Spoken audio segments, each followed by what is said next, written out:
अहंकारी अर्जुन भाग 29. अर्जुन आणि विकास कार चालवत पुढे आणखी काही वेळ प्रवास करत राहिले. अर्जुन आणि अदिती या दोघांनाही बोलण्यासाठी शब्दांची काहीच कमतरता नव्हती. दोघंही अगदी मन मोकळे करून एकमेकांशी गप्पा मारत होते. अदिती जेव्हा सुरुवातीला लग्न करून ह्या घरात आली होती तेव्हा अर्जुनची असलेली मनस्थिती, अदितीची झालेली गडबड आणि तिची भीती या सर्व जुन्या आठवणींना उजाळा देत एकमेकांना प्रश्न विचारत आणि उत्तर देत ते दोघे गप्पांमध्ये पुरते बुडून गेले होते. दुसरीकडे विकास आणि सायली यांच्यात आता कुठे मैत्री झाली होती. पण रस्त्यावर त्या एका माणसाने गाडी अंगावर आणल्याच्या घटनेमुळे सायली पूर्णपणे शांत झाली होती. पूर्वी जेव्हा ती सुनील सोबत असायची तेव्हा तिला जो विश्वास वाटायचा त्याहूनही कितीतरी पट्टीने जास्त सुरक्षितता आणि विश्वास तिला विकासचं छातीवर डोके टेकवल्यावर जाणवला होता. पण तिचे मन आतून वरडून सांगत होते की तू विधवा आहेस.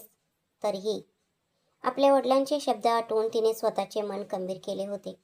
तरीही तिच्या अंतर्मनात एक विचार आला की जर विकासचं आयुष्यात आधीच कोणी गर्लफ्रेंड असेल तर माझ्यामुळे तिला उगाच त्रास होऊ शकतो.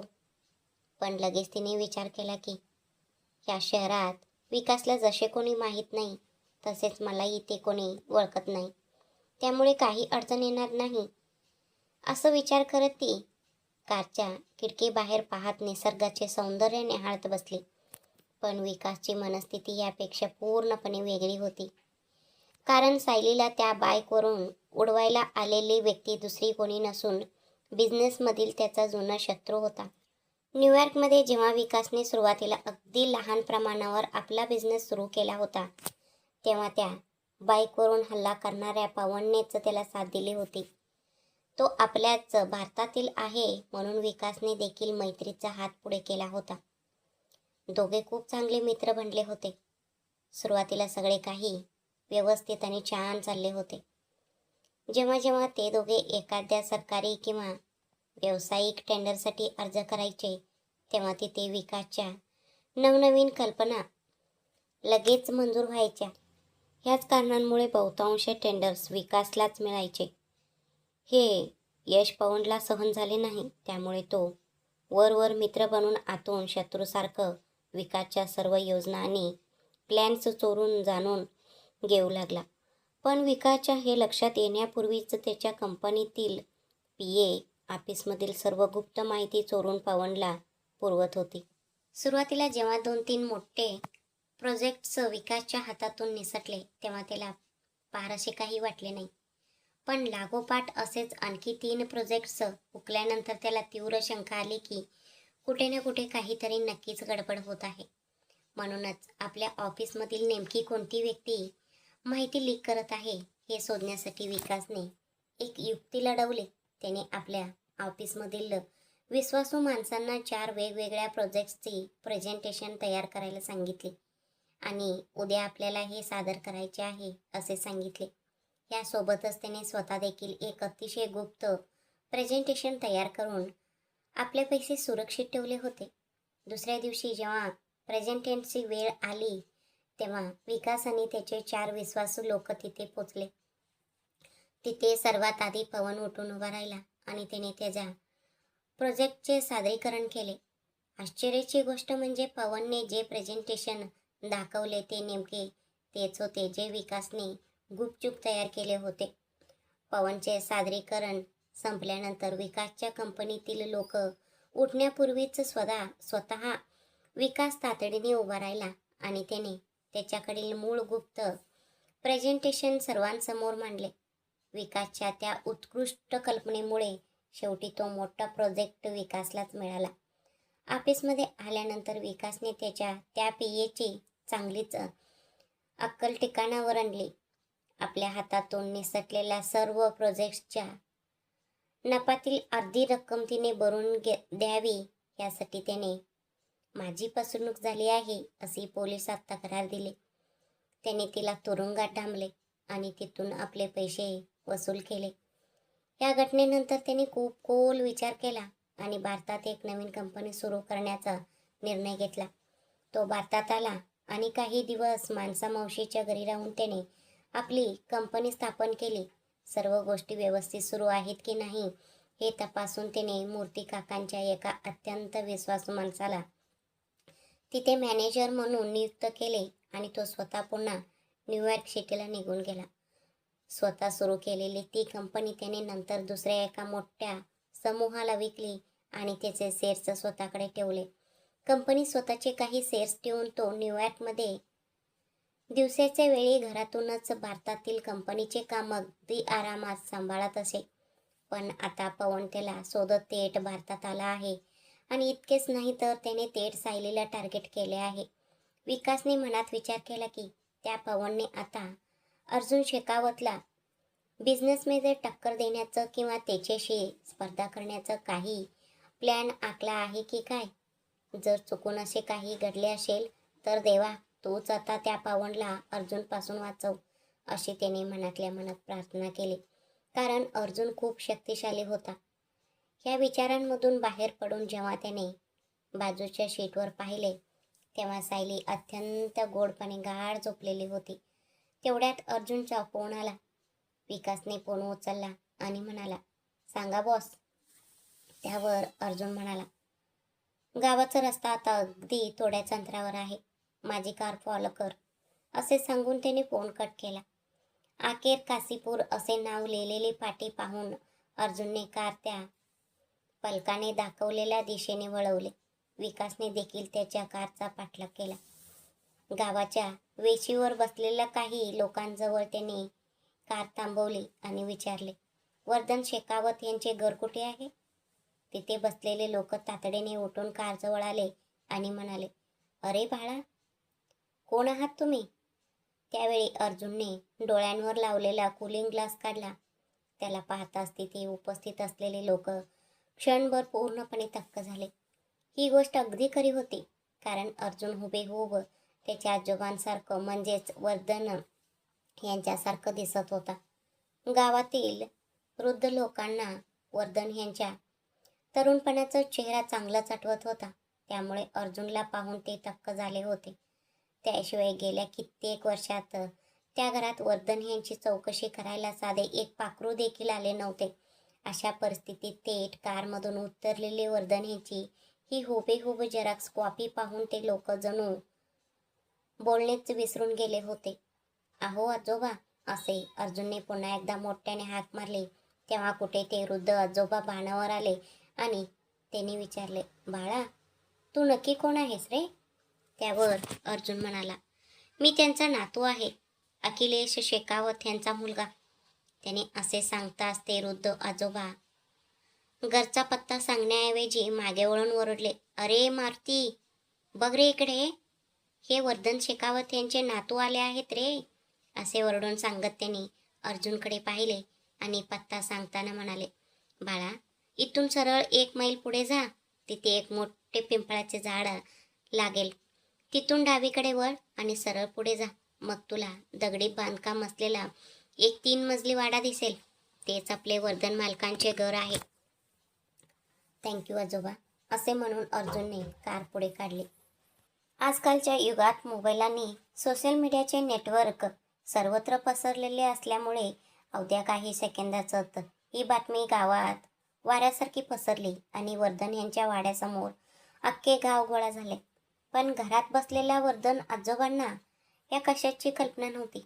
बाहेर लोकांची गर्दी पाहून बहुतेक नेहमीप्रमाणे गावातली एखादी पंचायत किंवा न्यायनिवाडा करण्यासाठी लोक आले असावेत, असा विचार करून ते बाहेर आले. त्यांनी नेहमीप्रमाणे आपले दोन्ही हात पाठीमागे बांधले होते. अशा रुबाबदार आणि करारी अवतारात ते उभे होते. कितीही मोठा माणूस असला तरी त्यांचा तो दरारा आणि गांभीर्य पाहून एका क्षणात तिजून जाईल असा त्यांचा तो रुबाब होता. अरे काय झालं रे, सांगा ना कोणीतरी, असे म्हणून त्यांनी आपला भरधास्त आवाज चढवला. तितक्यात वर्धन आजोबांच्या वाड्यासमोर 2 आलिशान कार येऊन थांबल्या. आता वाड्याबाहेर जमलेले सर्व गावकऱ्यांचे लक्ष त्या कारकडे गेले. त्या माणसाने गावाच्या वेशीवर अर्जुनला सर्वात आधी पाहिले होते. तो पुढे होऊन म्हणाला, मालक, तुमच्या वंशाचा दिवा आला आहे बघा. वर्धन आजोबांना नक्की काय चालले आहे ते समजेना. ते शांत उभे राहून कारकडे पाहू लागले. तेवढ्यात कारचा दरवाजा उघडून अर्जुन शेकावत खाली उतरला. आपल्या तरुण वयात आपण स्वतः हुबेहूब जसे दिसत होतो तसाच आपल्यासारख्याच दिसणाऱ्या त्या तरुणाला समोर उभे राहिलेले पाहून स्वतःला सावरत ते त्याच्याकडे एकटाक पाहत राहिले. अर्जुन पुढे आला आणि वर्धन आजोबांकडे पाहत मनात म्हणाला, पुढच्या काळात मी जेव्हा म्हातारा होईन तेव्हा कदाचित मी हुबेहूब असाच दिसेन. तो त्यांच्या समोर जाऊन उभा राहिला आणि त्याने त्यांच्या पाया पडत वाकून नमस्कार केला. त्यानंतर थेट आजोबांच्या डोळ्यात डोळे घालून पाहत तो म्हणाला, आजोबा, मी तुमचा नातू आहे, अखिलेश शेखावत यांचा मुलगा. त्याचे हे शब्द ऐकताच वर्धन आजोबांच्या हृदयाचे टोके 100च्या पार गेले. शेवटी ते आजूबाजूच्या 10 गावांमधील सरपंच होते. त्यामुळे नातवाला समोर पाहून त्यांच्या मनात कितीतरी आनंद दाटून आला असला तरी तो आनंद चेहऱ्यावर दाखवून न देता आजोबांना स्वतःचा रुबाब सांभाळायचा होता. त्यांनी आपला चेहरा थोडा कठोर केला आणि म्हणाले, माझा मुलगा मरून आता कित्येक वर्ष उलटून गेले आहेत. जेव्हा माझा तो मुलगाच हयात नाही तर मग कसला नातू आणि कोण नातू? असे जरी ते बोलले तरी आजोबांच्या मनात आपल्या ह्या नातवाला जवळ घेऊन प्रेमाने त्याचा पाठीवरून हात फिरून आनंद साजरा करण्याची तीव्र इच्छा दडलेली होती.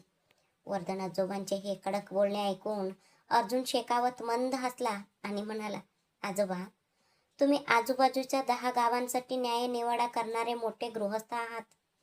आता आपल्या घराचा हा वैयक्तिक विषय असा भर रस्त्यात चव्हाट्यावर मांडून बोलणे मला तरी योग्य वाटत नाही. तुमची परवानगी असेल तर मी वाड्याचा आत येऊन सविस्तर बोलेन, नाहीतर मला जे काही सांगायचे आहे ते मी इथे सगळ्यांसमोर सांगेन आणि तुमच्या घराच्या माणसांचे काळे कारनामे आणि त्यांची अक्कल ह्या अख्ख्या गावाच्या समोर उघडी पाडून निघून जाईन.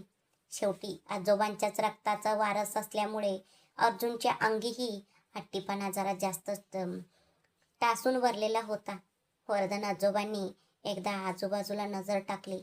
वाड्याचा बाहेर गावकऱ्यांची खूप मोठी गर्दी गोळा झाली होती. ते पाहून गावकऱ्यांकडे वळत ते भरदस्त आवाजात म्हणाले, अरे ऐका रे सगळे, हा तरुण स्वतःला माझा नातू म्हणून सांगत इथे आला आहे. मी आधी ह्याच्याशी घरात जाऊन 4 गोष्टी बोलतो, याची चौकशी करतो आणि मग बाहेर येऊन तुमच्याशी संवाद साधतो. तोपर्यंत तुम्ही थांबा. मग अर्जुनकडे पाहत ते म्हणाले, तू आज चल आणि तुमच्यासोबत आलेले ते 3 जण तुम्ही सगळे आज चला. शहरातून एवढ्या लांबचा प्रवास करून आला आहात, आधी तिथे हात पाय स्वच्छ धुवा आणि मगच घरात पाऊल ठेवा, असे सांगून ते पुढे निघून गेले. त्या चौघींनी बाहेर आपले हात पाय धुवून वाड्याचा आत प्रवेश केला. आत गेल्यावर आजोबांनी घरात आवाज दिला, बाळा, जरा 4 ग्लास ताक किंवा काहीतरी सरबत वगैरे घेऊन ये. असा आवाज वर्धन आजोबांनी दिला आणि ते स्वतः आपल्या आराम खुर्चीवर जाऊन बसले व त्यांनी हाताने इशारा करून सर्वांना बसण्यास सांगितले. ते चौघेजण एकमेकांचे चेहरे पाहत तिथे बसले. तेवढ्यात स्वयंपाकघरातून साधारण 30च्या वयाची एक महिला बाहेर आली आणि तिने अत्यंत हसऱ्या चेहऱ्याने सर्वांना पिण्यासाठी पणे दिले. तिला पाहून सर्वांची मंद हसून तिच्या हातातून पणे घेतले. सर्वांनी मंद हसून तिच्या हातातून पणे घेतली आणि प्याले. त्यानंतर आजोबा त्या बाईला म्हणाले, बाळा, तू आता आज जा आणि दुपारच्या जेवणाची काहीतरी चांगली तयारी कर. विचारून घे ह्या सगळ्यांना की हे लोक मांसाहार खातात का? जर खात असतील तर बाजारातून चांगली कोंबडी किंवा कोवळे मटण घेऊन यायला तुझ्या नवऱ्याला सांग. त्यावर ती बाई म्हणाली, ठीक आहे काकाजी, असे म्हणून पुन्हा स्वयंपाकघरात निघून गेले. आता आजोबांनी गंभीर होत विचारले, आता मला सांगा बाळा, इतकी वर्ष माझा मुलगा ह्या जगात नाही असे समजून मी माझ्या मनावर दगड ठेवून जगत आलो आहे. आता अचानक तू इथे येऊन माझ्या जुन्या जखमा आणि आठवणी ताज्या करून नक्की काय साध्य करू इच्छितोस? अर्जुन शेखावत उठला आणि आजोबांच्या पायाजवळ येऊन बसला व थेट त्यांच्या डोळ्यात पाहू लागला. आपल्या स्वतःच्या मुलाचे आयुष्य उद्ध्वस्त होण्यामागे कुठेतरी आपणही कारणीभूत आहोत, हा तीव्र पश्चाताप आजोबांच्या डोळ्यात स्पष्ट दिसत होता. अर्जुनने आजोबांचा हात आपल्या हातात घेतला आणि म्हणाला, बाबा ह्या जगात नाहीत असे आपल्या सर्वांनाच वाटत होते आजोबा. पण खरे सत्य हे आहे की तुमच्या दुसऱ्या पत्नीचं मुलीने म्हणजेच पौर्णिमा आत्याने माझ्या बाबांचे अपहरण करून त्यांना डांबून ठेवले होते. हे ऐकताच वर्धन आजोबांना प्रचंड धक्का बसला. हे तू काय बोलत आहेस? आमच्या अखिलेशचे अपहरण केले होते? पण तिने असे का केले? वर्धन आजोबांनी अत्यंत व्याकुळ होऊन विचारले. सांगतो आजोबा, मी तुम्हाला सगळे काही सविस्तर सांगतो, असे म्हणत अर्जुनने आपल्या बाबांचे अपहरण करण्यामागचे पौर्णिमाचे कारस्थान सांगायला सुरुवात केली.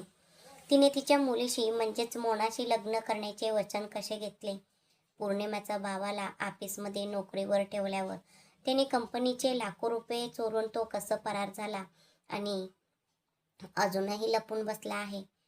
बाबांना त्यांच्याच स्वतःच्या रिसॉर्टमध्ये इतकी वर्ष कुणालाही कळू न देता कसे लपून ठेवले होते आणि ह्या सगळ्याची काहीच कल्पना नसल्यामुळे बाबा आता आपल्यात नाहीत असे समजून आई एका विधवेसारखे कठीण आयुष्य कसे काढले, हे सर्व अर्जुनने सांगितले. तसेच कंपनी मोठ्या तोट्यात असताना शकुंतलांनी बुद्धिपणाला लावून केलेले धडपड, घेतलेले अपार कष्ट आणि समाजातील वाईट प्रवृत्तीच्या पुरुषांपासून स्वतःची अब्रू कशी जपली, हेही त्याने आजोबांना सांगितले.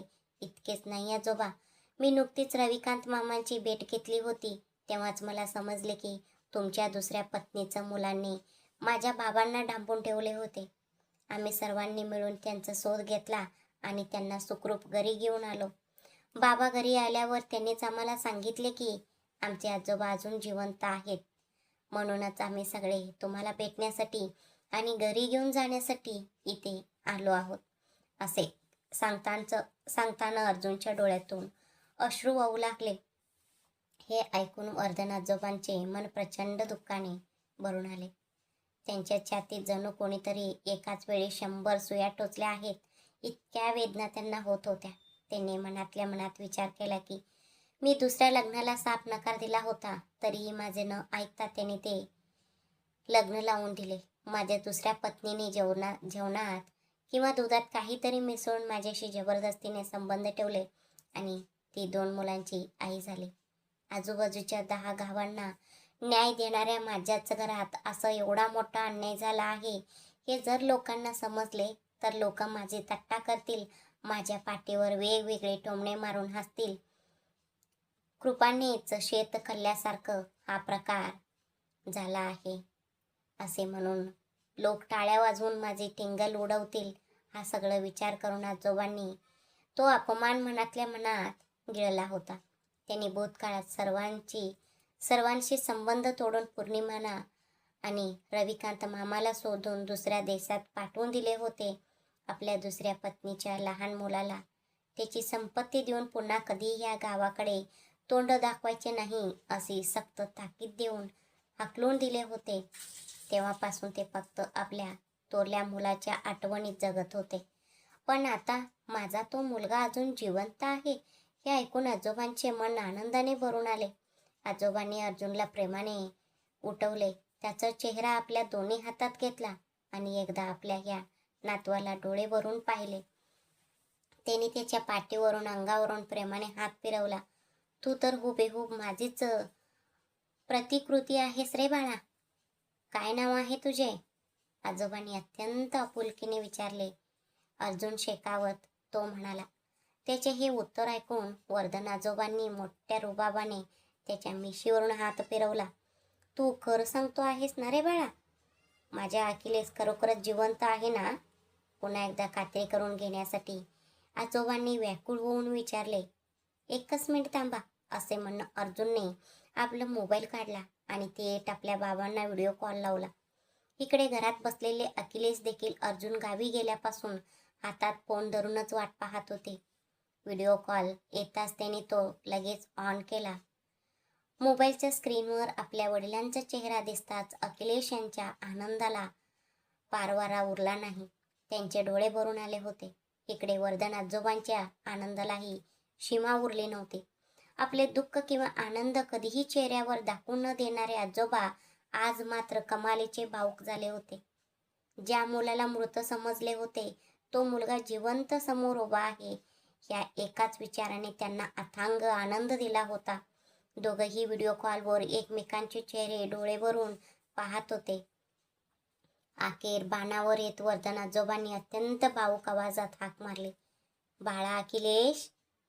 वडिलांची ती हाक ऐकून अखिलेश यांचेही मन भरून आले आणि ते रडत म्हणाले, बाबा, तुझ्या पाठीमागे ही लोक असं काही खेळ खेळतील याचा मी स्वप्नातही विचार केला नव्हता अखिलेश. देव खरोखरच खूप मोठा आहे. रविकांतने केलेल्या मदतीने देवाने तुला, तुझ्या मुलांना आणि तुझ्या ह्या म्हाताऱ्या बाबाला पुन्हा एकमेकांसमोर आणले.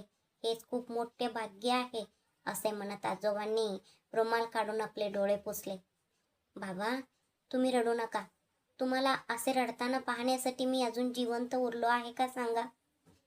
त्या दिवशी जर तुम्ही तुमच्या दुसऱ्या पत्नीचे ऐकले नसते आणि आम्हाला तुमच्याच त्या वाड्यात सन्मानाने सोबत ठेवले असते तर आज आपल्यावर ही वेळ आलीच नसती.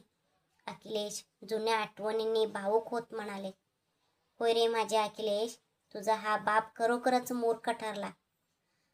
गावोगावी जाऊन लोकांचे वाद मिटवणारा आणि न्याय देणारा मी स्वतः मात्र इथेच चुकून बसलो रे बाळा. पण हे बघ, तू तुझ्या बाजूने बाजू मांडण्यासाठी ही 4 मुले पाठवली आहेस का? कोण आहेत रे हे सगळे? अर्जुनने तर सांगितले की तो माझा नातू आहे. मग हे उरलेले 3 जण कोण आहेत रे? कोण आहेत रे? वर्धन आजोबांनी विचारले. बाबा, तिथे माझी मुलगी सायली सुद्धा आली आहे आणि अर्जुनचे शेजारी उभी आहे ती तुमची नातसून अदिती आहे. ती माझ्या बायकोच्या थोरल्या भावाची मुलगी आहे. माझ्या मुलीच्या सोबत जो मुलगा उभा आहे तो तिच्या होणारा नवरा आहे. अखिलेश बाबांनी असे सांगताच तिथे उपस्थित असलेले सायलीला सोडून बाकीच्या तिघांनाही प्रचंड मोठा धक्का बसला. कारण विकासला सायलीसोबत गावी पाठवण्यासाठी अखिलेश यांनी हेच कारण सांगितले होते आणि हे सगळे अदितीने आपल्या दादाच्या म्हणजे विकासच्या प्रेमाबद्दल अखिलेश यांना आधीच विश्वासात घेऊन सांगितले असल्यामुळेच शक्य झाले होते. काय रे अखिलेश, तू हे काय सांगत आहेस? माझ्या नातवंडांचे लग्न करण्याचे वय सुद्धा झाले का? आजोबा आश्चर्याने म्हणाले. हो बाबा, अर्जुनचे लग्न झाले आहे, पण पौर्णिमाने तिच्या मुलीशी अर्जुनचे लग्न लावून देण्यासाठी मला भीती दाखवून धमकावून माझ्याकडून जबरदस्तीने वचन घेतले होते. पण देवाने मात्र आधीच अदिती आणि अर्जुनचे लग्न लावून दिले आहे. आता आपल्याला फक्त सर्व रीतिरिवाजानुसार आणि शास्त्रोप्रमाणे त्यांचे लग्न पुन्हा एकदा ताटामाटात लावायचे आहे. अखिलेश बोलतच होते तितक्यात अर्जुनचा मोबाईलची चार्जिंग संपली आणि फोन बंद झाला. अर्जुन, हा फोन असा अचानक का बंद झाला रे? वर्धन आजोबांनी विचारले. आजोबा, तुम्हाला सगळ्या गोष्टी तुमच्या मुलानेच सांगायला पाहिजेत का? मी स्वतः सांगतो ना, ऐका, असे म्हणत अर्जुनने अदितीचा हात धरला आणि तिला पुढे आणून म्हटले, ही माझी बायको अदिती आहे. त्यानंतर त्याने त्यांचे लग्न कोणत्या परिस्थितीत झाले ती सर्व हकीकत आजोबांना सांगितली. शेवटी तो म्हणाला, आता ती पौर्णिमा आत्या आणि तिची मुलगी मोना दोघेही तुरुंगात आहेत. अदितीकडे पाहत आजोबा म्हणाले, बाळा, तू अगदी साक्षात महालक्ष्मीसारखी दिसतेस. तुमच्या दोघांची खूप भले हो. तुम्ही खूप कठीण प्रसंगांना तोंड देऊन त्यावर मात करून इथपर्यंत आला आहात. आता तुमचे लग्न लवकरात लवकर झाले पाहिजे. मी ह्याच वाड्यासमोर मोठं मांडव घालीन आणि आजूबाजूच्या 10 गावातील लोकांना बोलवून तुमच्या दोघांचे लग्न एखाद्या मोठ्या जत्रेसारखे ताटामाटात लावून देईन. माझी नात कुठे आहे? आजोबांनी विचारताच तिथेच उभी असलेली सायली जणू ह्याच क्षणाची वाट पाहत असल्यासारखी धावत पुढे आली आणि तिने वर्धन आजोबांना घट्ट मिठी मारली. तिच्या डोक्यावरून प्रेमाने हात फिरवताना आजोबांना तिच्यात आपल्या दिवंगत पत्नीचे रूप दिसले आणि त्यांना खूप आनंद झाला. त्यांनी मनात विचार केला, माझ्या पत्नीचे रूप मला माझ्या नातीमध्ये पाहायला मिळेल असा मी स्वप्नातही विचार केला नव्हता. त्यानंतर त्याने सायलीला विचारले, आता तू सांग माझ्या लाडक्या बाळा, हाच तो मुलगा आहे का ज्याच्याशी तुझे लग्न ठरले आहे? असे आजोबांनी विचारले. तेव्हा सायली म्हणाली, हो आजोबा, हाच तो मुलगा आहे. पण या आधी माझे एकदा लग्न झाले होते आणि मी विधवा आहे. सायलीचे हे बोलणे ऐकून वर्धन आजोबांना प्रचंड मोठा धक्का बसला. हे तू काय बोलत आहेस माझ्या लाडक्या बाळा? एवढ्या लहान वयातच तू विधवा झालीस? असे त्यांनी विचारले. तेव्हा सायली म्हणाली, हो आजोबा. आणि तिने तिचे व सुनीलचे लग्न झाल्यापासून ते त्याच्या अपघाती मृत्यूपर्यंतची सर्व हकीकत सांगून डोळ्यातून अश्रू गाळले. तिला आपल्या कवित घेत आजोबा म्हणाले, या एवढ्याशा वयात तू कितीतरी दुःख सहन केलेस ग बाळा. पण मग तुझ्यासोबत आलेला हा तरुण नक्की कोण आहे? त्यांनी विचारले. आजोबा, ते बाबांनी माझ्यासाठी शोधलेला हाच तो मुलगा आहे. मी ज्याच्याशी लग्न करणार आहे तो हाच आहे. सायलीचे हे उत्तर ऐकून विकाससह तिथल्या प्रत्येकालाच प्रचंड मोठा धक्का बसला. वर्धन आजोबांनी एकदा विकासकडे पाहिले आणि त्याला आपल्या जवळ येण्याचा इशारा केला. विकास जवळ येऊन उभा राहिला. तेव्हा आजोबांनी त्याच्या पाठीवरून हात फिरवला आणि थेट त्याच्याकडे बोट दाखवत खरारे आवाजात म्हणाले, माझ्या ह्या निष्पाप मुलीने आयुष्यात आधीच खूप दुःख भोगले आहे. जर चुकून कधी तुझ्यामुळे तिच्या डोळ्यात पाणी आले तर लक्षात ठेव. अहो आजोबा, तुम्ही त्या गोष्टीची अजिबात काळजी करू नका. जशा पापण्या डोळ्यांचे रक्षण करतात अगदी तसाच मी तुमच्या ह्या नातीला सांभाळेन आणि तिची काळजी घेईन, विकास म्हणाला. अजूनही त्याचा स्वतःच्या कानांवर विश्वास बसत नव्हता की सायलीने स्वतःहून त्याच्याशी लग्न करण्याची इच्छा व्यक्त केली आहे. हा सगळं काय प्रकार आहे हे मी तिला नंतर निवांत विचारेन, असं विचार करून तो सध्या गप्प राहिला. आजोबा, आम्ही आणखी एका खूप महत्त्वाच्या विषयावर बोलायला इथे आलो आहोत, अर्जुन शेकावत म्हणाला. सांग बाळा, काय गोष्ट आहे? वर्धन आजोबांनी विचारले. ते बाबा ह्या जगात नाहीत असे समजून आईने देखील इतकी वर्ष एका विधवेसारखे कठीण आयुष्य काढले आहे. तिच्या गळ्यातही सध्या मंगळसूत्र नाहीये.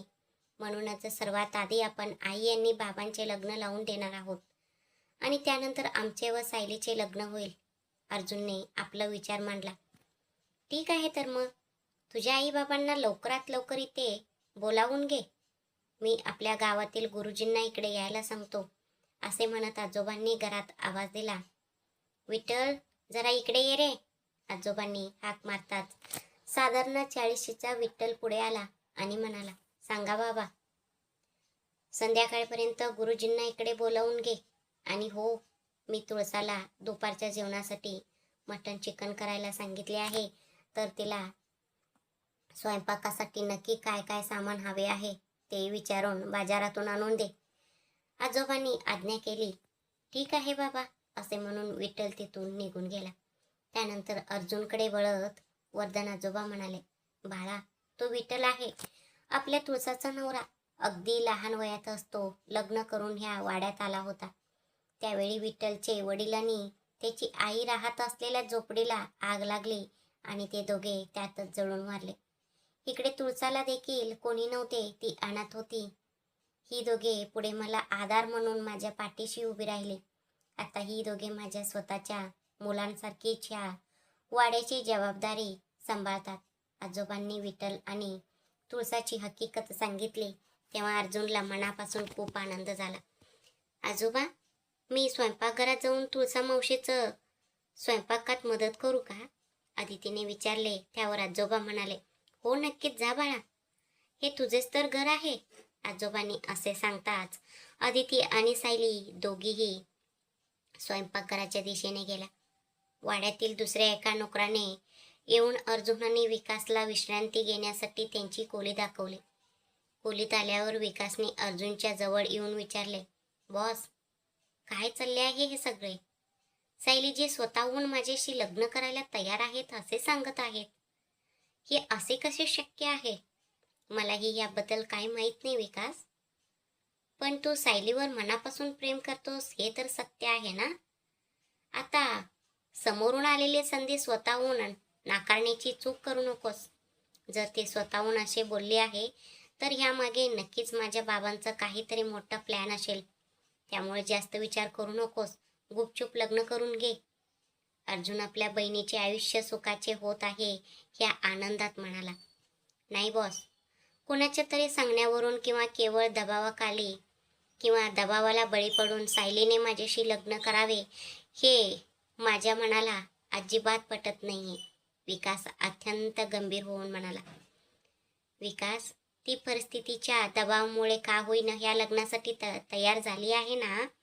मग लग्नानंतर तू तिच्यावर इतके प्रेम कर की ती स्वतः तुझ्या प्रेमात पडेल. तुम्ही एकमेकांपासून दूर राहिलात तर प्रेम कसे वाढणार. जेव्हा तुम्ही दोघे जवळ याल, एकाच खोलीत राहाल, तेव्हा एकमेकांशी बोलून किमान तुमची मैत्री तरी अधिक घट्ट होऊ शकते. अर्जुनने विकासला मोलाचा सल्ला दिला. काय सांगावे बॉस, मला ह्यातले काही समजत नाहीये. सायलीजींनी अचानक आजोबांसमोर मीच त्यांचा होणारा नवरा आहे असे सांगितले. त्यावेळी तिथे गावकऱ्यांसमोर वाद घालणे योग्य नाही म्हणून मी गप्प बसलो. पण मला एकदा सायलीजींशी ह्या विषयावर समोरासमोर बोलणे अत्यंत गरजेचे आहे, विकास म्हणाला. अर्जुनने त्याला समजावून सांगायचे तेवढे सांगितले होते. आता विकास ऐकायलाच तयार नाही आणि तिला थेट विचारणारच आहे. तर अर्जुन तरी काय बोलणार. तुझी जशी इच्छा विकास, मला जे सांगायचे होते ते मी तुला सांगितले आहे, अर्जुन म्हणाला. पण दुसरीकडे अर्जुनला खोलीबाहेर बोलवण्यासाठी आलेली सायली तिथेच दारापाशी थांबली होती आणि त्या दोघांचे हे सगळे बोलणे तिच्या कानावर पडले होते. तिच्या मनात विचार आला, याचा अर्थ विकासजी माझ्यावर प्रेम करत होते, पण कसे. त्यांनी मला नक्की कुठे पाहिले होते. ते तर न्यूयॉर्क सारख्या एवढ्या मोठ्या देशात राहून मोठे झाले आहेत आणि मी इथे राहते. मग हे सगळे कसे शक्य आहे. तिने मनातल्या मनात विचार केला. असो, आता ते स्वतःच माझ्याशी लग्नाविषयी बोलणार आहेत ना, तेव्हाच मी त्यांना ह्या सगळ्या गोष्टी थेट विचारते, असं विचार करून ती तिथून निघून गेली. दुपारच्या जेवणासाठी अदिती आणि सायलीने तुळसा मावशीच्या सोबतीने मटन चिकनचा मस्त बेत तयार केला होता. सगळेजण जेव्हा एकत्र जेवायला बसले तेव्हा अदिती आणि तुळसा मावशी या दोघींनी मिळून सर्वांना प्रेमाने जेवण वाढायला सुरुवात केली. अदितीच्या सुजाणपणे आणि आपुलकीने जेवण वाढत होती ते पाहून वर्धन आजोबांना खूप आनंद झाला आणि ते मनात म्हणाले, माझा नातू जेवताना कधीच उपाशी राहणार नाही. त्याची बायको खूप सुगरण आहे. सर्वांचे जेवण झाल्यानंतर तुळसा मावशी आणि अदितीने स्वयंपाकघरातच एकत्र बसून आपले जेवण उरकले. संध्याकाळच्या वेळी जेव्हा गुरुजी वाड्यावर आले तेव्हा वर्धन आजोबांनी त्याला आपल्या मुलाबद्दल सर्व काही सांगितले आणि म्हणाले, आता मला माझ्या मुलाचे पुन्हा एकदा लग्न लावून द्यायचे आहे. मी पहिल्यांदा त्याचे लग्न साधे डोळ्यांनाही पाहू शकलो नव्हतो, पण ह्यावेळी मात्र मला ते स्वतः पाहायचे आहे. गुरुजींनी आजोबांचे म्हणणे मान्य केले आणि म्हणाले, काही काळजी करू नका मालक. आपण गावातील कुलदैवत भैरवनाथ स्वामींच्या मंदिरात हा सोहळा ताटामाटात करूया. त्यांनी अखिलेश आणि शकुंतला ह्यांचं जन्माचा तारखा व जन्मकुंडली तपासून अवघ्या 2 दिवसानंतरच्याच लग्नाचं शुभमुहूर्त काढून दिला. गुरुजींनी ह्यासोबतच मला माझ्या नातवाचे आणि नातीचे म्हणजे अर्जुन आणि सायलीचे लग्न देखील लावून द्यायचे आहे. पण त्यांचे मुहूर्त अगदी जवळचे काढू नका, थोडे दूरचे काढा. मला माझ्या नातवंडांचे लग्न अख्ख्या गावाला बोलावून एखाद्या मोठ्या जत्रेसारखे प्रचंड थाटामाटात करायचे आहे. वर्धन आजोबांनी आपली मोठी हौस बोलून दाखवली. ठीक आहे मालक, असे म्हणून गुरुजींनी त्या 4ही जणांचा जन्मकुंडल्या आणि तारखा आपल्या ताब्यात घेतल्या. मी घरी जाऊन शांतपणे आणि सविस्तरपणे पंचांग बघतो आणि उद्या तुम्हाला शुभ मुहूर्त सांगतो, असे सांगून गुरुजी आपली दक्षिणा घेऊन तिथून निघाले. बाळा अर्जुन, तुझ्या बाबांना फोन लाव आणि त्यांना लवकरात लवकर इथे गावी यायला सांग. तसेच लग्नासाठी लागणाऱ्या साड्या आणि तुझ्या बाबांसाठी लागणारे कपडे सोबतच खरेदी करून घेऊन यायला सांग. वर्धन आजोबांनी आज्ञा केली. अर्जुनने लगेच आपल्या आईला फोन लावला आणि इथली सर्व माहिती दिली. आई, तू, बाबा आणि रविकांत मामा, तुम्ही सगळेजण लवकरात लवकर रमा मावशीला सोबत घेऊन गावी निघून या. मी आपल्या ड्रायव्हरला फोन करून गाडी घेऊन पाठवायला सांगतो, असे म्हणून त्याने फोन कट केला. इकडे शहरात शकुंतला घरातील सर्वांना एकत्र बोलावले आणि अर्जुनने सांगितलेली सर्व हकीकत सांगितली. ते ऐकून अखिलेश यांच्या आनंदाला पारवार उरला नाही. शकुंतला, बघ, अखेर आपल्याला बाबांच्या उपस्थितीत पुन्हा एकदा लग्न करण्याचा मोठा मान आणि भाग्य लाभले आहे. चल, आपण दोघे लगेच बाजारात जाऊन लग्नाचे कपडे खरेदी करून आणूया, अखिलेश यांनी आनंदाने म्हणाले. त्यांचे हे बोलणे ऐकून रविकांत मामा आणि रमा मावशी या दोघांनाही खूप आनंद झाला. अखिलेश आणि शकुंतला त्या दिवशी संध्याकाळी लग्नाचे कपडे खरेदी करण्यासाठी कपड्याच्या दुकानात गेले. शकुंतला ह्यांच्यासाठीही एक अतिशय सुंदर रेशमी साडी स्वतः अखिलेश बाबांनी निवडून दिली. ते पाहून शकुंतला ह्यांना खूप आनंद झाला. त्यांच्या आयुष्यात असं सुखाचा क्षण येण्यासाठी कित्येक वर्ष उलटून गेली होती. आपल्या आयुष्यात पुन्हा कधी असं दिवस येईल याचा त्यांनी स्वप्नातही विचार केला नव्हता. पण आता जणू एखादे सुंदर स्वप्न खरे व्हावे तसे त्यांची पती त्यांना सुखरूप परत मिळाले होते. त्यांनी अखिलेश बाबांसाठी एक खास शेरवानी खरेदी केला. यासोबतच त्यांनी घरातील इतर सर्व सदस्यांसाठीही कपडे निवडून भरपूर शॉपिंग केली. ते सगळेजण घरी आले. त्यांनी रात्रीचे जेवण उरकले आणि दुसऱ्या दिवशी सकाळी लवकर उठण्यासाठी अलाराम लावून झोपी गेले. तिकडे गावी वर्धन आजोबांच्या वाड्यात सगळेजण खूप आनंदी होते. सर्वांनी रात्रीचे जेवण एकत्र संपवले. वाड्याच्या समोर असलेल्या मोठ्या अंगणात चटई अंथरून सगळे जण खाली बसले होते. तर वर्धन आजोबा आपल्या आराम खुर्चीवर बसून त्यांच्याशी गप्पा मारत होते. वर्धन आजोबांनी अदिती आणि सायलीकडे पाहिले आणि म्हणाले, तुम्ही दोघी खूपच चवदार आणि उत्तम स्वयंपाक बनवता बरं का बाळांनो. अशा शब्दात त्यांनी तोंड भरून कौतुक केले. हो आजोबा, अदिती आमच्या घरी ज्या दिवशी पहिल्यांदा आली होती त्या दिवशी तिने मसाला भात बनवला होता, माहीत आहे का. तो इतका चवदार झाला होता की अर्जुन दादाने पोटभर खाऊन देखील आणि तो छान झालाय असं कौतुक करण्याऐवजी उलट म्हणाला, तुला स्वयंपाक नीट बनवता आलेला नाहीये, मला एका डब्यात भरून दे, मी ऑफिसला नेऊन तिथे खाऊन बघतो. सायलीने ही जुनी आठवण सांगून मोठा हसून कल्ला केला. अर्जुनने देखील तो दिवस आठवून मनातल्या मनात एक सुंदर हसू दिले. तर अदिती, असं होय, असं ताटात अर्जुनकडे डोकून पाहू लागले. त्याने देखील हो म्हणत गालातल्या गालात मान हलवली. हे अगदी खरं आहे आजोबा, अदिती खरोखरच अतिशय सुगरण आहे आणि खूप छान स्वयंपाक करते. ती जेव्हा न्यूयॉर्कला आली होती तेव्हा तिने बनवलेला मसाला भात खाऊन मला थेट माझ्या लहानपणीच्या आईचीच आठवण आली होती, माहीत आहे का. असे सांगताना विकासच्या डोळ्यात आलेल्या अश्रूंचे 2 थेंब त्याने हळूच पुसले. दादा, प्लीज रडू नकोस ना. तू जर असं सारखं रडणार असशील तर मी तुला यापुढे कधीच काही बनवून देणार नाही. अदितीने खोटा राग दाखवून त्याला दटावले. त्यावर विकासने चेहऱ्यावर एक लहान असे हसू आणले आणि म्हणाला, नाही ग माझ्या लाडके, ह्या जगात कुणीही नसताना मी अगदी अनाथ आणि एकटा म्हणून जगत होतो. अशा वेळी माझ्या माणसा मावशीने तुझ्यासारखी प्रेमळ बहीण माझ्या आयुष्यात पाठवले. तू माझ्यासाठी सर्व काही आहेस ग बाळा. तू माझी बहीण, माझी मैत्रीण आणि माझी मार्गदर्शक तर बनलीच आहेस, पण त्यासोबतच तू माझ्या आयुष्यात आई बाबांची उणीव देखील पूर्ण केली आहेस. थँक्स गॉड, असे म्हणत त्याने अदितीचे गाल हळूच ओढले. अर्जुन अत्यंत अभिमानाने आपल्या बायकोकडे पाहत होता. हो माझी बायको खरोखरच सर्व काही आहे, तिची बरोबरी कुणीच करू शकत नाही. अशा ताटात तो आपल्या डोळ्यातून तिच्यावर प्रेमाचा वर्षाव करत होता. चला, आता खूप उशीर झाला आहे, सगळेजण झोपायला जा बरं. उद्या तुमचे आई बाबा सुद्धा गावी येतील, वर्धन आजोबांनी सांगितले. बाळांनो, आतमध्ये अजून एक खोली रिकामी आहे, तुम्ही दोघी तिथे जाऊन आराम करा, आजोबांनी सुचवले. ठीक आहे आजोबा, असे म्हणून अदिती आणि सायली दोघेही एकाच खोलीत झोपण्यासाठी गेल्या. खोलीत आल्यावर अदितीने विचारले, सायली, खरं सांग ना, तू आजोबांसमोर विकासदादाची ओळख मी ज्याच्याशी लग्न करणार आहे, तो हाच मुलगा आहे, अशी का करून दिलीस ग? का ग अदिती वहिनी, मी लग्न करायला नको का? की तुमच्या दादासाठी मी योग्य मुलगी नाही, असं तुम्हाला वाटतं? की मी सायलीचे वाक्य पूर्ण होण्याआधीच अदितीने तिच्या तोंडावर आपला हात ठेवला आणि म्हणाले, स्टॉप सायली.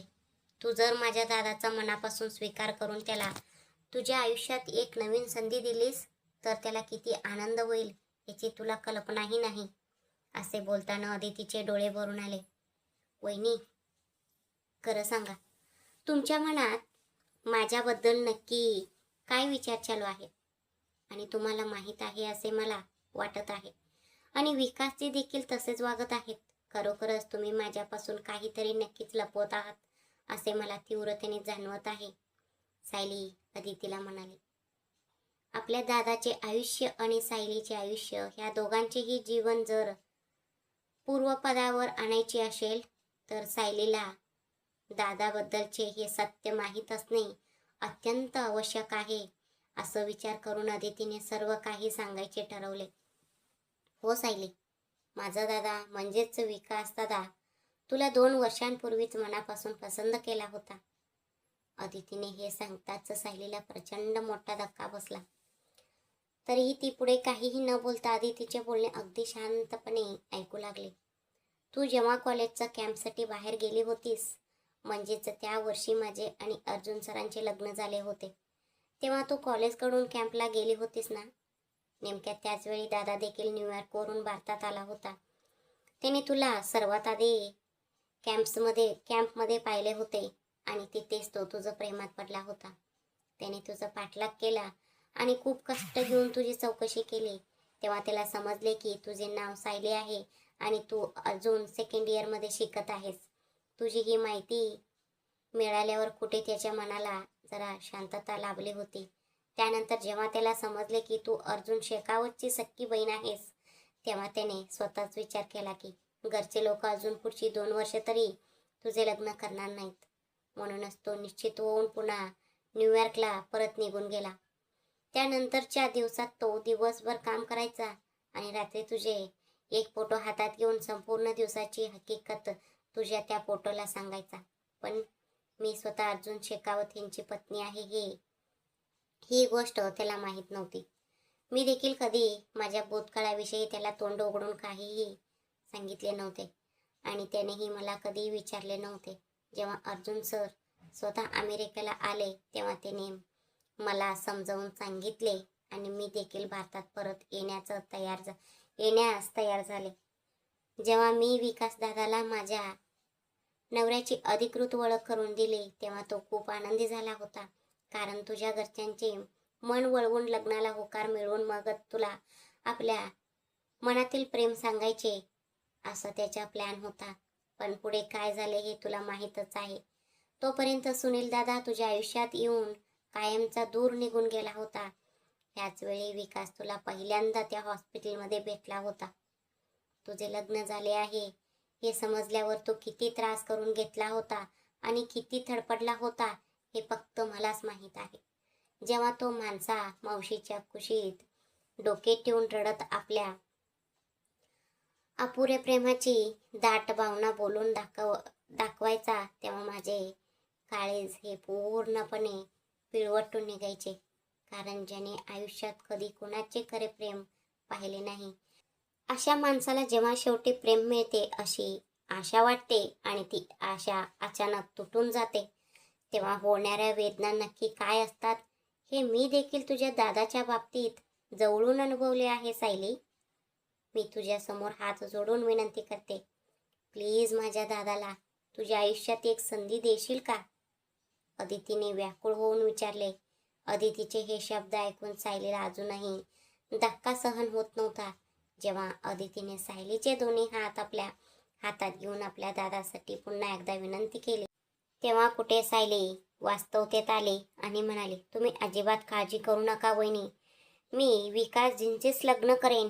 पण एक अट आहे, तुम्ही हे सर्व गुपित माझ्यासमोर उघड केले आहे ही गोष्ट त्यांच्या कानावर जाता कामा नये. ते स्वतःहून कधी त्यांच्या मनातील प्रेम माझ्यासमोर व्यक्त करतात, ह्याचीच मी आता वाट पाहेन. सायलीचे हे उत्तर ऐकून अदितीला कमालीचा आनंद झाला आणि तिने सायलीला अत्यंत प्रेमाने घट्ट मिठी मारली. विकास आपल्यावर इतके जुने आणि अथांग प्रेम करत होता, ही गोष्ट सायलीसाठी पूर्णपणे नवीन आणि सुखद धक्का देणारी होती. आता ह्या विषयावर मी स्वतःहून काहीही बोलणार नाही. ते स्वतः कधी तोंड उघडून आपल्या प्रेमाची कबुली देतात, ह्याचीच मी शांतपणे वाट बघते, असा विचार करून त्या दोघी रात्री झोपी गेल्या. अदितीने आपल्या दादाचे आयुष्य सुखाचे व्हावे ह्यासाठी सायलीला सर्व काही सांगून आपले मन अगदी हलके केले होते. कारण जर अखिलेशने सायलीची इच्छा नसतानाही तिला तू विकास दादाशी लग्न कर असे सांगितले असते, तर तिने केवळ आपल्या वडिलांच्या शब्दाचा मान राखण्यासाठी होकार तर दिला असता, पण मनापासून विकासदादाला आपला पती म्हणून स्वीकारण्याची तिला कित्येक दिवसांचा वेळ लागला असता. पण आता विकासदादा सायलीला मनापासून पसंत करतो, ही गोष्ट समजल्यामुळे सायलीला देखील आता जाणवेल की जगात आपल्यासाठी ही मनापासून काळजी करणारे एक प्रेमळ हृदय आहे. त्यामुळे ती आणखीनच लवकर विकासच्या प्रेमात पडेल. ह्याच विचाराने अदितीने तिला सर्व काही सांगितले होते. तिचे हे वागणे एका अर्थाने खूप चांगलेच ठरले. भविष्यात उद्भवणारा एका मोठा गैरसमज किंवा अनर्थ अदितीने नकळतपणे आधीच टाळला होता. तिकडे आपल्या खोलीत अर्जुनने उशीवर डोके टेकवले खरे, पण त्याच्या डोळ्यात मात्र सतत त्याची बहीण सायलीचेच विचार चक्रावत होते. आम्हाला तर तिच्यासमोर तिच्या लग्नाचा विषय काढायला सुद्धा प्रचंड भीती वाटायची. अशा परिस्थितीत तिने अचानक स्वतः पुढे येत विकासशी लग्न करण्यास कशी काय तयार दर्शवले, मला ह्याबद्दल साधे एक अक्षरही न सांगता. अर्थात विकास हा खूप चांगला आणि प्रामाणिक मुलगा आहे. सायलीने जेव्हा त्याच्याशी लग्न करण्याचा निर्णय जाहीर केला तेव्हा मला मनापासून खूप आनंद झाला. पण तिने इतका अचानक घेतलेला हा मोठा निर्णय मला आधी का सांगितला नाही, या विषयावर मला अदितीशी सविस्तर बोलावे लागेल असं विचार करत तो झोपेच्या अधीन झाला. इतक्या लांबून सलग कार ड्रायव्हिंग करून आल्याचा तकव्यामुळे त्याला लगेचच गाढ झोप लागली. दुसऱ्या दिवशी सकाळी शहरात अखिलेश यांच्या घरातील सर्व सदस्य खूप लवकर उठले आणि प्रवासासाठी पूर्णपणे तयार झाले. तेवढ्यात ड्रायव्हरने येऊन सर्व सामान कारच्या डिकीत ठेवले. सर्वजण पूर्णपणे तयार होऊन बाहेर आले आणि त्यांनी घराला कुलूप लावले. घराच्या मुख्य दरवाजापाशी एका सिक्युरिटीला आणि गेटजवळ नेहमीच्या सिक्युरिटींना नीट काळजी घ्या अशी सक्त ताकीद देऊन ते प्रवासाला निघाले. कारमध्ये ड्रायव्हरच्या शेजारच्या सीटवर रविकांत मामा बसले, तर मागच्या सीटवर शकुंतला आणि अखिलेश बाबा बसले. त्यांच्याशी मागच्या सीटवर रमा बसली. अशा प्रकारे सर्वांचा प्रवास काशीपूर गावाच्या दिशेने सुरू झाला. अखिलेशांना आपल्या वडिलांना भेटण्याची प्रचंड ओढ लागली होती, पण दुसरीकडे रविकांत मामांच्या मनात मात्र वेगळीच धाकधूक सुरू होती. मी त्यांना स्वतःचे तोंड कसे दाखवू? त्यांच्या स्वतःच्या मुलीला तुरुंगात पाठवण्यासाठी मीच मदत केली आहे, हे जेव्हा त्यांना समजेल तेव्हा काय होईल, असं विचार करत ते स्वतःशीच मनातल्या मनात बोलत होते. रमाला गाडीचा प्रवास फारसा सहन होत नसल्यामुळे सीटवर शांतपणे झोपून गेले. नाश्ता करण्यासाठी जेव्हा कार एका हॉटेलपाशी थांबली तेव्हा सर्वांनी नाश्ता उरकला आणि पुन्हा एकदा प्रवास सुरू केला. दुसरीकडे सकाळी खूप लवकर उठलेल्या अदितीने आपल्यासोबत सायलीला देखील झोपेतून उठवले. त्या दोघीही पटापट फ्रेश होऊन खोलीच्या बाहेर आल्या तेव्हा तिथे तुळसा आधीच उठून दरवाजासमोर सुंदर रांगोळी काढली होती आणि स्वयंपाकघरात ती गरम चहा कॉफी बनवत होती. तिला पाहून अदिती म्हणाली, तुळसा मावशी, तू नक्की किती वाजता उठतेस ग? त्यावर ती मंद हसली आणि म्हणाली, बाळा, 4 वाजता. एवढ्या लवकर उठून नक्की काय करायचे असते? सायलीने कुतूहलाने विचारले. इथे शेतावर येणाऱ्या लोकांसाठी सकाळीच दुपारचे जेवण तयार करून ठेवावे लागते, ती म्हणाली. नक्की किती लोकांचे जेवण बनवायचे असते? सायलीने पुन्हा एक प्रश्न विचारला. कारण काल आल्यापासून ती पाहत होती की तुळसा एका पाठोपाठ एक कामे घेऊन सतत स्वयंपाकघरातच व्यस्त असायची. त्यामुळे सायलीला तिच्याबद्दल मनातून खूप आदर आणि आपुलकी वाटू लागली होती. दुपारच्या वेळेस येतात सुपारी काढण्याचे काम करणाऱ्या मजुरांसाठी जेवण तयार करून पाठवावे लागते बाळा. जर आतापासूनच स्वयंपाकाची तयारी केली तर सकाळी 8 वाजेपर्यंत त्यांचे जेवण पाठवता येईल. जर तसे केले नाही तर माझ्या नवऱ्याला म्हणजे विठ्ठलला स्वतः शेतावर जाऊन जेवण देऊन यावे लागेल. त्याला आधीच गावातल्या गल्लीबोळात पाण्याचे वाल फिरवणे, पाण्याचे नियोजन करणे आणि बागेला पाणी देणे ही सगळी कामे सांभाळावी लागतात. त्यामुळे त्याला विनाकारण त्रास नको म्हणूनच मी मजुरांसोबतच त्यांचे जेवण आधीच बांधून देऊन टाकते. तुळसाने सविस्तर सांगितले. नक्की किती जणांचे जेवण बनवतेस तू मावशी? सायलीने विचारले. आता सध्या 10 लोकांसाठी भाकरी, भात, झुणका आणि आमटी बनवून पाठवायची आहे. त्यानंतर घरातील सगळ्यांचा नाश्ता झाल्यावर इथल्या मजुरांचे जेवण बनवण्यासाठी गावातील 2 बायका येतात. त्या मला मदत करतात. तेव्हा पुन्हा साधारण 20 लोकांचे जेवण बनवावे लागते, तुळसा म्हणाली. तुळसाचे हे बोलणे ऐकून सायलीला फक्त चक्कर येण्याचं बाकी राहिले होते. काय? म्हणजे 29 लोकांचे जेवण बनवावे लागते? ओ माय गॉड, मला तर 3 लोकांसाठी सुद्धा नीट स्वयंपाक करता येत नाही, माहीत आहे का? आणि खरे सांगायचं तर मला स्वयंपाक करताच येत नाही, सायली म्हणाली. 3 लोकांचे राहू दे सायली, तू फक्त दोघांसाठी स्वयंपाक करायला शिकून घे, असे म्हणत अदितीने तिला डोळा मारला. अदितीचे हे शब्द ऐकताच सायलीचे बोलणे तिथेच थांबले आणि तिचे गाल हलकेच लाजेने लाल झाले. बाळा अदिती, हे घे कॉपी आणि तुझ्या नवऱ्यालाही नेऊन दे. सायली, तू पण घे तुझी कॉपी, असे म्हणून तुळसाने सायलीला कॉपी दिली. सायली कॉपी घेऊन वर्धन आजोबांच्या येण्याची वाट पाहत त्यांच्या आराम खुर्चीचं शेजारी जाऊन बसली. तेवढ्यात तुळसा म्हणाली, आता आजोबा खाली येतील, त्यांनाही देऊन टाक. अदितीने कॉफीचा ट्रे हातात घेतला आणि ती आधी विकासच्या खोलीकडे गेली. तिने विकासला गुड मॉर्निंग म्हणत कॉफी दिली आणि त्यानंतर ती अर्जुनच्या खोलीत गेली. अहो गुड मॉर्निंग, असे म्हणत तिने कॉफी ड्रेसिंग टेबलवर ठेवली. तितक्यात अर्जुनने तिला अचानक खेचून अर्जुनने तिला थेट आपल्या छातीवर पाडले. अहो मला सोडा ना, अदिती म्हणाली. पण अर्जुन तिला इतक्या सोडणार होता का? मी माझ्या स्वतःच्या बायकोला मिठीत धरले आहे अदिती, दुसऱ्या कुणाच्या बायकोला नाही, तो म्हणाला. अहो पण इथे खोलीत जर कोणी आले तर, तिने काळजीपोटी विचारले. कोणी आले तर? नवरा बायको एकांतात आहेत, त्यांना त्रास द्यायला नको म्हणून ते गुपचूप मागे फिरतील बास. एवढे बोलून त्याने तिला बेडवर झोपवले आणि तो स्वतः तिच्यावर झुकला. अहो मी आता छान अंघोळ करून फ्रेश झाले आहे हो. आजोबांनी जर मला पूजा करायला सांगितली तर मला देवघरात जाता येईल का? प्लीज ऐका ना, तुम्ही माझे लाडके नवरोबा आहात ना, आता मला सोडा ना, ती अगदी गायवाया करत म्हणाली.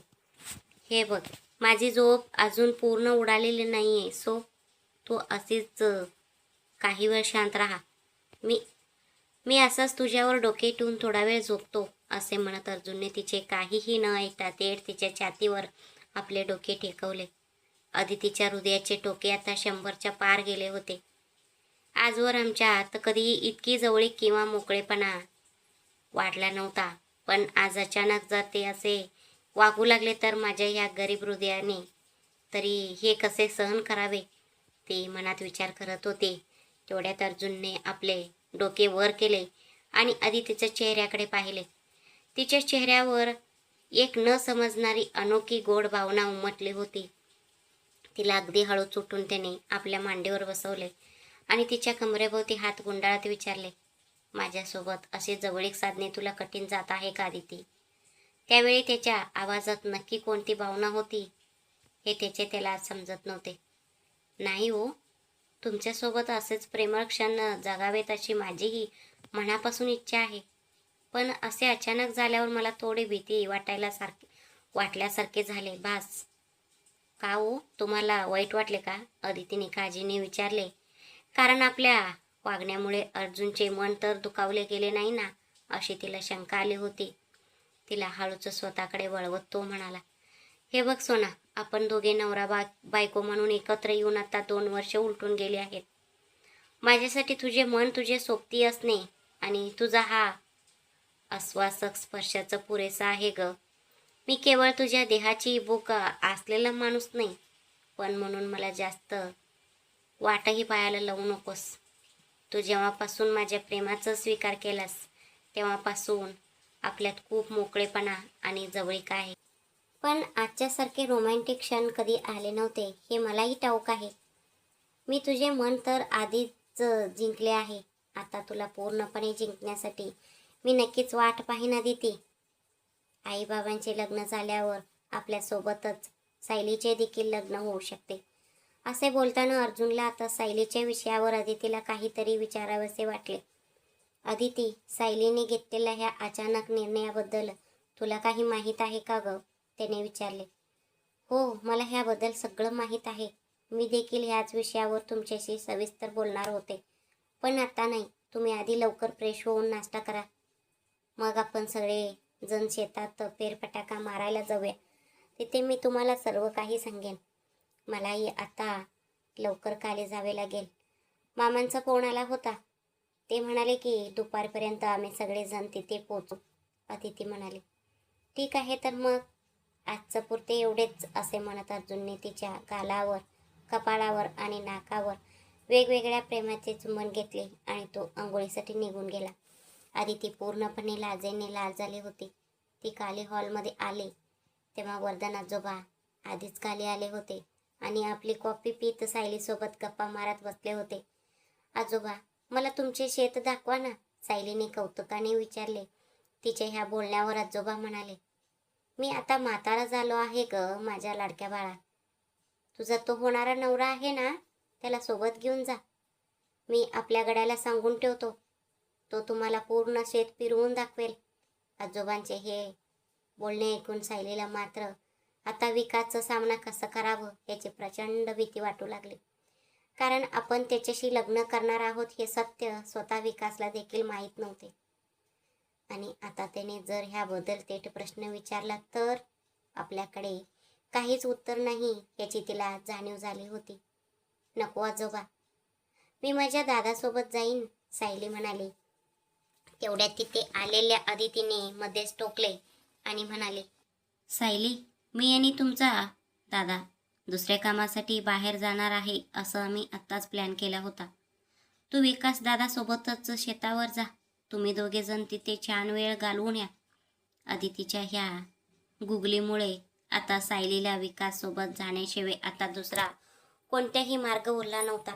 तर मग आता विकास तिला ह्याबद्दल जॉब विचारणार का? आणि यावर सायलीचे उत्तर नेमके काय असेल बरं? माझ्या सर्व लाडक्या प्रेक्षकांना एक मनापासून छोटीशी विनंती आहे. मित्रांनो, कथेचा हा भाग तुम्हाला कसा वाटला हे मला कमेंट बॉक्समध्ये नक्की सांगा आणि तुमचे भरभरून प्रेम कमेंटद्वारे माझ्यापर्यंत पोचवावा. तुमच्या प्रत्येक कमेंटमुळे मला हे समजेल की तुम्हाला ही माझी कथा किती आवडते आहे आणि मला पुढील भाग आणखी रंजक बनवण्यासाठी मोठी प्रेरणा मिळेल. तर मग पटापट तुमच्या प्रतिक्रिया कमेंट्समध्ये नक्की नोंदवा. धन्यवाद.